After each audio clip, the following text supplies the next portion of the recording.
오늘 이 새벽에 하나님께서 우리에게 주신 말씀은 열왕기상 20장부터 22장까지의 말씀 가운데 열왕기상 22장 14절의 말씀입니다. 열왕기상 22장 14절의 말씀, 구약성경 556쪽입니다. 열왕기상 22장 14절의 말씀입니다. 열왕기상 22장 14절의 말씀을 우리 함께 한 목소리로 읽겠습니다. 시작. 미가야가 이르되 여호와께서 살아계심을 두고 맹세하노니 여호와께서 내게 말씀하시는 것 곧 그것을 내가 말하리라 하고 아멘. 오늘은 열왕기상 20장부터 22장의 말씀을 가지고 오므리 왕조의 죄악과 아합의 최후, 오므리 왕조의 죄악과 아합의 최후라는 제목으로 말씀의 은혜를 함께 나누도록 하겠습니다. 우리 교재에 나와 있는 포인트 198쪽에 나와 있는 포인트를 함께 읽습니다. 시작. 나봇의 포도원을 강탈하는 등 죄악을 일삼던 아합은 미가야의 예언대로 아람과의 전쟁에서 최후를 맞이합니다. 아멘.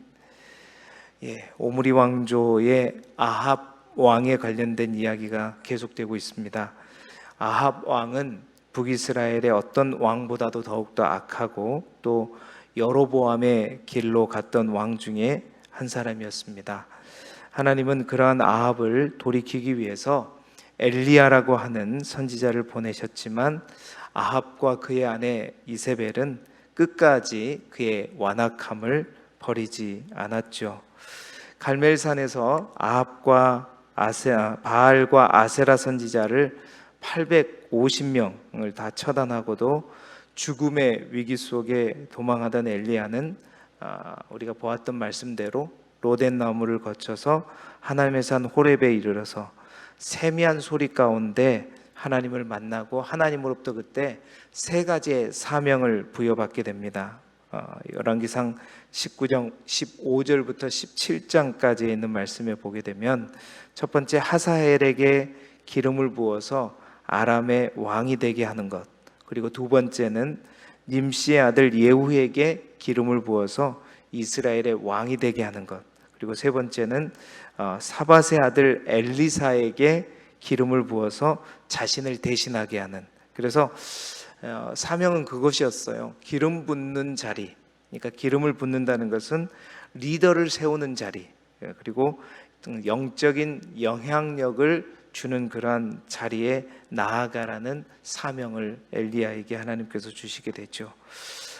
이 세 가지 사명의 공통된 것은 다름이 아니라 하나님의 특별한 계획을 이루는 도구이자 북이스라엘의 우상 숭배를 징벌하는 도구로 사용되는 그러한 어떤 자들을 세우는 그러한 사명이었습니다.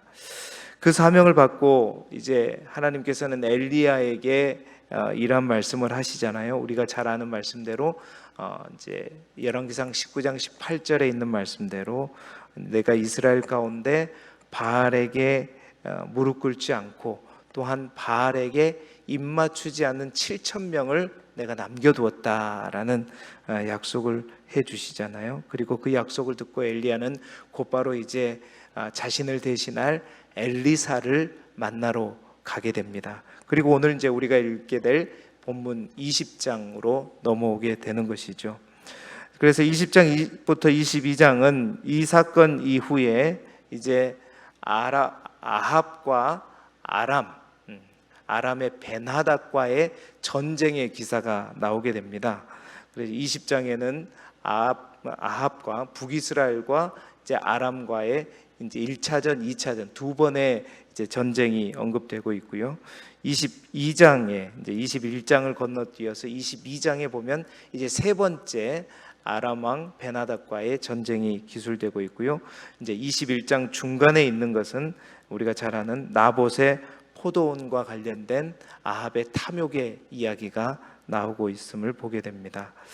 뿐만 아니라 이제 22장 이제 열왕기상 마지막 장 끝에 가보게 되면 아합의 아들 아하시야, 아합의 아들이죠. 아하시야가 왕에 오른 이야기가 나와 있고, 이제 남유다의 아사 왕을 이어서 이제 아사 왕을 이은 여호사밧 왕의 이야기가 짧게 언급되면서 열왕기상의 이야기가 끝나게 됩니다.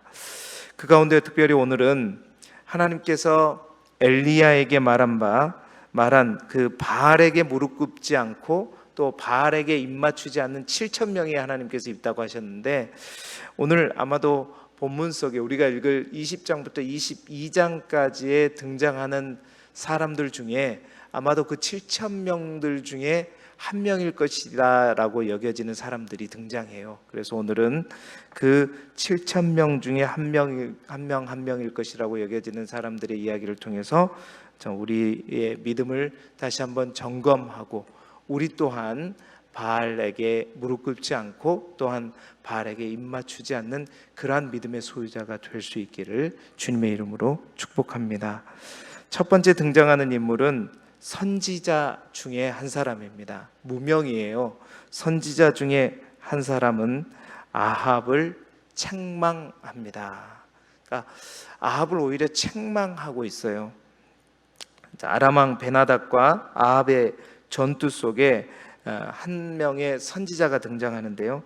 20장 13절에 여러분 보시게 되면 한 선지자가 등장하고, 또 22절에 똑같은 아마 그 선지자인 것 같아요. 그리고 20장 41절에 이어지는 선지자가 또 한 명 등장합니다. 이제 이 선지자는 정확하게 처음부터 등장했던 그 선지자인지는 명확하지 않지만, 어찌됐든 무명의 선지자가 여러 선지자들 가운데 등장하게 됩니다.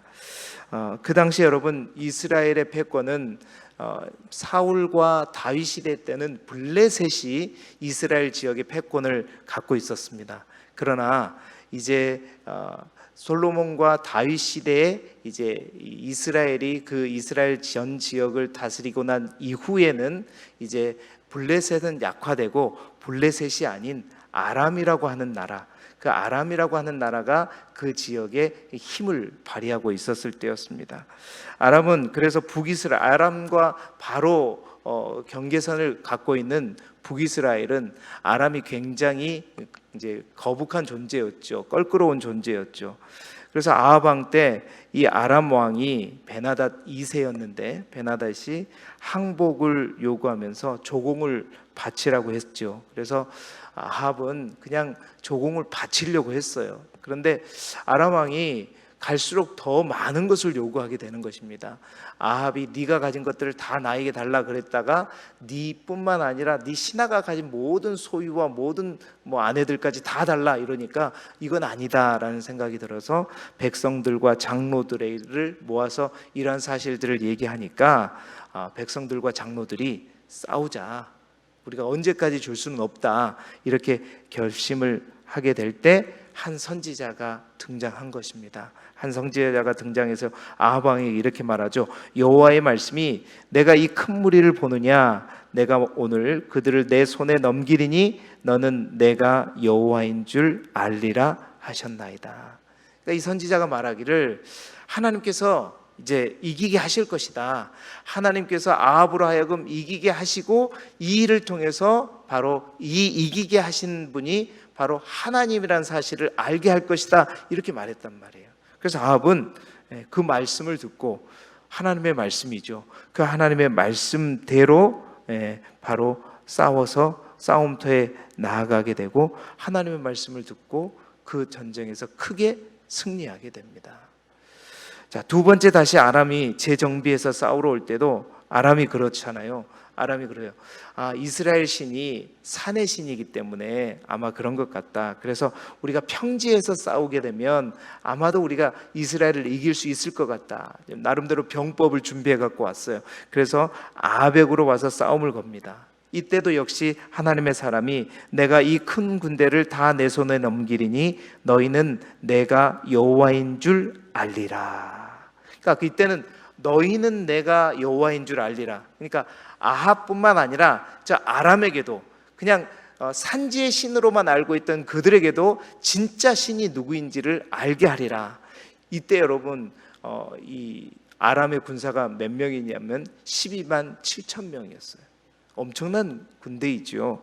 그 군대를 다 이기고 함으로 너희는 내가 여호와인 줄 알리라. 그래서 그 말씀을 듣고 아합은 또 전쟁을 하러 아벡으로 올라가게 됩니다. 그래서 그 전쟁에서도 아합군이 북이스라엘이 승리를 하게 되는 것이죠.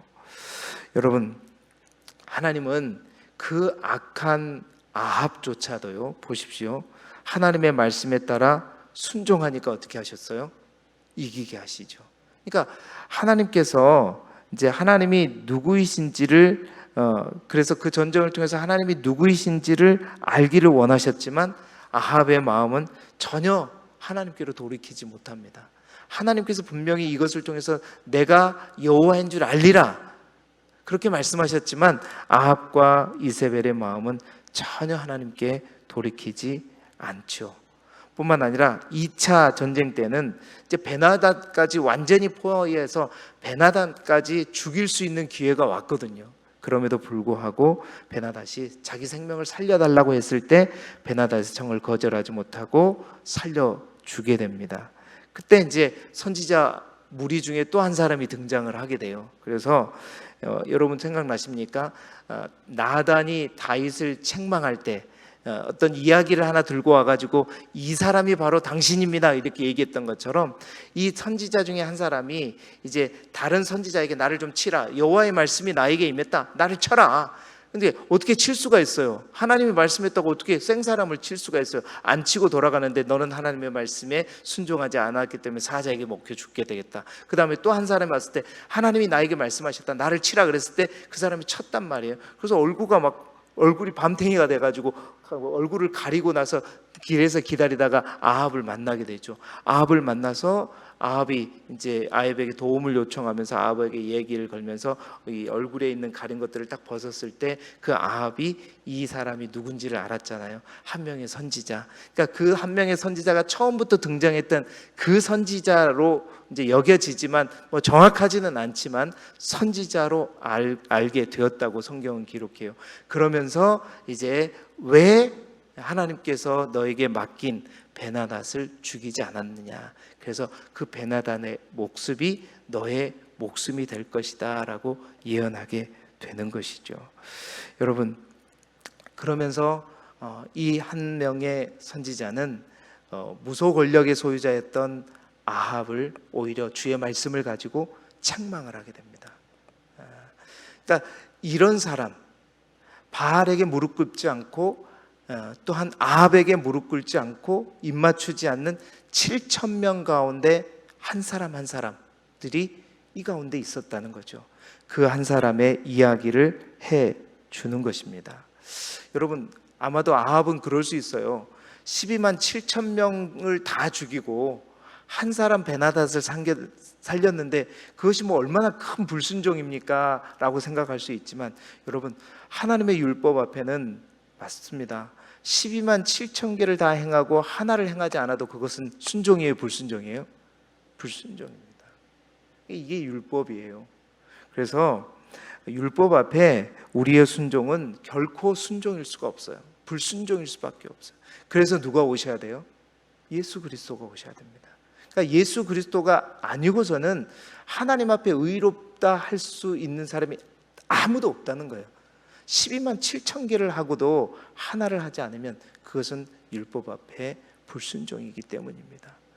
그렇습니다. 우리는 첫 번째 선지자 중에 한 사람, 바로 바알에게 무릎 꿇지 않고 입맞추지 않는 한 사람의 이야기를 들었고요. 또 한 명의 한 사람은 바로 21장에 나오는 나봇이었습니다. 여러분, 나봇은 아합에게 무릎 꿇지 않았습니다. 나봇은 아합에게 무릎 꿇지 않았다는 거예요. 21장에 삽입된 이야기죠. 아주 평범한 농부의 이야기를 보게 됩니다. 사마리아 성 아합 궁 앞에 이제 이스라엘 사람 나봇의 포도원이 있었던 것 같습니다. 근데 아합이 그 포도원이 너무나도 그냥 좋고 아름다워 보여서 자기의 정원으로 삼고자 하죠. 그래서 그것을 가지려고 하는 모습이 나타나요. 그럴 때 21장 3절에 보게 되면 나봇이 이스라엘 왕인 아합에게 이렇게 말합니다. 내 조상의 유산을 왕에게 주기를 여호와께서 금하실지로다. 여러분 같으면 이럴 수 있겠어요? 무소 권력을 지닌 왕이, 그 극악무도한 왕이 그냥 달라고도 하지 않았어요. 내가 충분한 보상을 주겠다. 그럼에도 불구하고 그 왕 앞에 뭐라 그래요? 내 조상의 유산을 왕에게 주기를 여호와께서 금하실지로다. 왜 그러냐면 레위기 25장에 보게 되면 땅의 모든 것은 하나님의 것이고 그 땅을 영구히 팔지 말고 준다고 하면 너의 후손들에게만 주라고 말했단 말이에요. 그러니까 한 번 땅은 계속해서 너의 후손에게 줄 것이지 다른 사람에게 팔지 말라고 하는 여호와의 말씀, 하나님의 율법을 그대로 이 나봇은 지켰던 거예요. 그것을 어떤 돈을 준다고 해도 어떤 권력을 가지고 이 아합이라는 존재가 요청을 하고 요구를 해도 그 앞에 어떻게 했다? 무릎 꿇지 않았다는 거죠. 나봇이 그런 믿음이었습니다. 여러분, 나봇은 선지자도 아니었습니다. 제사장도 아니었습니다. 평범한 농부였습니다. 평범한 농부였지만 아합 왕에게 하나님의 말씀을 가지고 거부할 수 있는 이런 사람이 이 당시에도 있었다는 거예요. 여러분, 그 얘기를 듣고 이제 아합이 어떻게 했냐면 21장 4절에 뭐라면 근심하고 답답하여 돌아왔다고 얘기해요. 여러분, 근심하고 답답했다는 이 말이 반복되는데 20장 43절에도 보면 한 선지자에게, 아까 그 한 선지자에게 책망을 들었을 때도 어떻게 하고 아합이 왕궁으로 돌아가 보냐면 근심하고 답답해서 돌아왔다고 성경은 기록합니다. 여기서 근심하단 말은 히브리 원어로 볼 때는 완고하다라는 뜻이고 답답했단 말은 분노를 품고 왔다는 뜻이에요. 그러니까 아합의 성정을 보게 되면 그렇게 아합은 많이 독했던 사람은 아닌 것 같아요. 근데 누구를 잘못 만나서? 아내를 잘못 만나서, 이세벨을 잘못 만나고, 이세벨은 얼마나 독합니까? 그래서 이세벨을 잘못 만나서 그래서 항상 그는 근심하고 답답해 오면 그 문제를 누가 해결해줘요? 이세벨이. 이번에도 그러잖아요. 나봇 포도원 하나 못 가져가는 그 왕을 보고 당신이 진짜 이스라엘의 왕이냐? 그래가지고 어떻게 해요?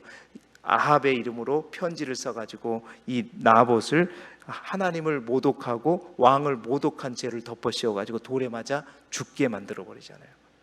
그래서 나봇은 그렇게 죽어갑니다. 죽어가고 나봇이 죽었다는 소식을 듣고 또 아합은 어떻게 해? 그래? 그래서 나봇 포도원을 또 차지하러 가는 이 아합의 모습. 여러분, 오늘 이 새벽에 이 농부 나봇이 우리에게 보여주는 모습은 정말 선지자도 아니요 제사장도 아니고 평범한 농부일 뿐이었지만 최고의 권력자인 아합의 요구와 후한 보상 제의에도 불구하고 이를 단호히 거부하는 아합에게 무릎 꿇지 않는 이 모습, 이것은 다른 이유가 아니라 하나님의 말씀대로 살아내려는 나봇의 아주 돈독한 신앙 때문이었다. 오늘 이 새벽에 정말 우리의 믿음과 우리의 신앙을 다시 한번 점검해보는 이 새벽이 되기를 소망합니다. 정말 하나님의 말씀을 붙들고 옳은 것은 옳다 하고 아닌 것은 아닌 거다고 말할 수 있는 진정한 용기의 소유자가 나봇이었습니다. 불의 앞에 무릎 꿇지 않고 뭔가 순교자적인 삶을 살았던 사람이 바로 나봇이었다는 거예요. 나봇은 용기 있는 믿음의 소유자였어요. 여러분, 우리의 믿음은 어떻습니까?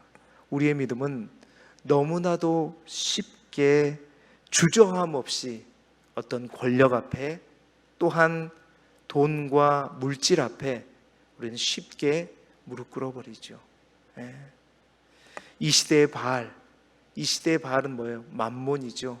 그 만몬 앞에 우린 너무나도 쉽게 주저함 없이 하나님의 말씀, 분명히 이것이 아님에도 불구하고 그냥 무릎 꿇어버리는 우리의 모습. 혹 그런 모습이 아닌지. 여러분, 분명히 빛과 어둠은 합해질 수 없고 물과 기름은 같이 될 수 없는데, 우리가 가진 빛은, 우리가 가진 물은 어떻게 그렇게 어둠과도 잘 섞이고 어떻게 그렇게 물과도 잘 섞이는지. 여러분, 혹시 무엇에 의해서 유혹받고 있다면 오늘 이 말씀이 여러분을 향한 주님의 음성으로 들리기를 소망합니다. 여러분을 빛으로 만들어주신 그 하나님 앞에 어둠과 섞이지 마시고 기름과 섞이지 않는 물이 될 수 있기를 소망합니다. 농부이지만 그는 하나님의 말씀 그 하나 붙들고 왕이 충분한 보상과 함께 힘으로 그것을 빼앗으려 할지라도 그는 끝까지 죽음을 선택할지언정 빼앗기지 않는 그 믿음. 여러분, 한 번 무너지면요 끝이 없어요. 한 번 무너지면 돌이킬 수가 없습니다. 여러분에게 그 신앙, 그 중심을 가지고 어떤 바알에게도, 어떤 만몬에게도, 어떤 물질에게도 비겁하게 그냥 무릎 꿇지 마세요. 무릎 꿇지 마시고 정말 신앙의 중심을 갖고 믿음의 반석에 온전히 서는 저와 여러분이 되기를 주님의 이름으로 축복합니다. 세 번째로 미가야입니다. 미가야는 아합에게 입맞추지 않습니다. 여러분, 22장이죠. 이제 아람과 세 번째 전투가 소개됩니다. 이 전쟁은 아람이 두 번째 전투에서 침략한 땅을 다 되돌려 준다는 약속을 했거든요. 그런데 그 약속을 지키지 않았습니다. 길랏 라모 땅, 요단 동편에 있는 길랏 라모 땅을 주지 않으니까 이제 아합이 이제 힘이 있잖아요. 거기에다가 이 당시에는 이제 남유다의 여호사밧 왕과 사돈지간이었어요. 아합의 딸이 누구냐면 아달랴입니다. 아달랴는 더 독한 딸이죠. 그 아달랴를 이제 이스라엘의 남유다의 여호사밧의 아들인 여호람에게 정략적으로 결혼을 시켜요. 그러다 보니까 여호사밧 왕과 아합은 사돈지간이 되는 거죠. 그래서 여호사밧이 북이스라엘을 남유다를 다스릴 때, 또 아합이 북이스라엘을 다스릴 때는 서로 화평했습니다. 평화 조약을 맺었거든요. 그래서 이 아합이 길랏 라못을 쳐들어가는 데 있어서 여호사밧 사돈에게 요청을 해요. 함께 가자. 그러니까 사돈이 함께 가자고 그러니까 뭐 전쟁 충분히 이길 수 있으니까 같이 하면 같이 나아가게 되는데, 그래도 여호사밧은 하나님을 좀 더 깨어있는 자였습니다. 그래서 하나님의 말씀을 한번 들어보자고 권유하죠. 그래서 아합 또한 1, 2차전 때 그 하나님의 선지자의 말을 듣고 승리를 했잖아요. 그러자 그래서 선지자 400명을 모아요. 그 선지자 400명은 어디서 나타나는지 모르겠지만 오바댜가 선지자 100명을 50명씩 동굴에 숨겼던 그런 것들로 보게 될 때, 그 당시에 선지자들은 많이 있었지만 아합 앞에 그 선지자라고 자기가 자청하지는 못했던 것 같습니다.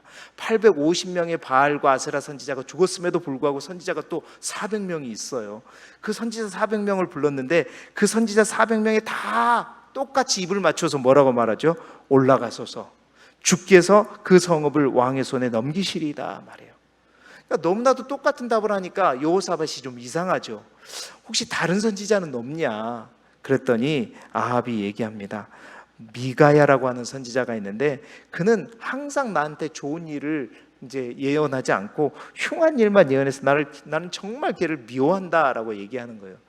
여러분, 미가야 선지자가 잘못 예언을 해서 미워한 거예요? 아니면 자신이 잘못된 일을 해서 잘못된 일을 예언한 겁니까? 그걸 모르는 거죠. 그래서 그 미가야를 불러오죠. 미가야를 데려왔더니 미가야에게 불러오면서 이제 사람들이 얘기하죠. 모두가 다 좋은 것이 좋다고 얘기하면서 다 좋다고 얘기했다. 니도 그렇게 얘기해라 했더니 이제 미가야는 올라가서 하나님의 말씀을 아합 앞에, 여호사밧 앞에 거침없이 말하게 됩니다. 그러면서 뭐라고 얘기하냐면, 왕이시여, 이것은 누가 왕을 깨워 길랏 라못에 올라가서 죽게 하고자 하는 것입니다. 결국 이 싸움에 당신이 나가게 되면 길랏 라못에 가서 죽게 되고 이스라엘 군대는 목자 없는 양과 같은 신세가 될 겁니다 라고 얘기를 해요. 그러니까 아합도 여호사밧도 참 아니다라고 생각하지만 진짜 화나는 건 누구죠? 400명의 다른 선지자들. 자기가 뭐 잘났으면 얼마나 잘났다고. 그래가지고 시드기야라고 하는 선지자는 이 미가야 선지자 뺨을 때리고 막 난리가 나잖아요. 그러면서 네가 틀렸다, 그냥 400대 1로 눌러버리잖아요. 그러면서 미가야 선지자를 골방에 가르고 이제 왕이 전쟁이 끝나고 올 때까지 고생의 떡과 고생의 물을 먹게 합니다. 그런데 여러분, 그 미가야 선지자의 말을 듣지 않은 왕은 어떻게 됐죠? 돌아왔어요? 돌아오지 못했어요? 돌아왔죠. 어떻게요? 죽음으로, 시체로 돌아오게 되었습니다. 여러분, 이름 모를 한 선지자도, 나봇도, 오늘 미가야라고 하는 선지자도, 모든 선지자가 다 입을 맞추어서 바알에게 입 맞추고 아합 왕에게 입 맞출 때, 여러분, 미가야 선지자는 바알에게, 아합에게 입 맞추지 않았습니다. 오늘 이 새벽에 우리는 우리의 믿음을 다시 한번 점검해 볼 수 있기를 소망합니다. 이 시대에 하나님께서도 분명히 이 시대의 수많은 우상들 앞에 입 맞추지 않고 무릎 꿇지 않는 한 사람 한 사람, 그 7,000명을 반드시 찾으시고 그 사람을 통해서 하나님의 일을 이루어 가시는 줄 믿습니다. 400명의 선지자가 있었지만, 400명의 그리스도인이 있었지만, 모두가 다 바알에게 무릎 꿇고 모두가 다 바알에게 입 맞추는 선지자였단 말이에요. 여러분은 어떠한 신앙인이고 어떠한 믿음의 사람입니까? 여러분, 우리나라 기독교 100년의 역사가 쉽게 된 게 아니라, 우리나라 기독교 100년의 역사 또한 바알에게 무릎 꿇지 않고 입 맞추지 않는 수많은 선교사들의 피로, 그 피의 값으로 세워진 나라가 우리나라 선교의 역사인 것이죠. 사랑하는 성도 여러분, 가정의 복음화를 위해서 기도하십니까? 또 지역의 복음화를 위해서 기도하십니까? 그들과 타협하고 그들에게 입 맞추는 게 방법이 아니라 하나님의 방법대로 끝까지 여러분, 우리의 신앙의 중심을 잡고 나아갈 때, 여러분, 바로 그 가정에 하나님의 이름이 세워지는 것이고, 또한 그 지역에 하나님의 깃발이 꽂아지는 것입니다. 여러분은 요즘 무엇에 입 맞추고 사십니까? 또한 무엇에 절하고 사십니까? 오늘 이 말씀을 통해서 우리의 믿음을 다시 한번 점검하기를 원하고, 우리가 입 맞추어야 할 대상이 있다면 그것은 하나님의 말씀이고, 우리가 무릎 꿇어야 할 대상이 있다면 오로지 그분은 하나님 아버지인 줄 믿습니다. 오늘도 바알이 아니라 하나님 앞에 무릎 꿇고 하나님의 말씀에 입 맞추어 나아가는 저와 여러분이 되시기를 그리스도 예수 이름으로 축복합니다. 기도드리겠습니다.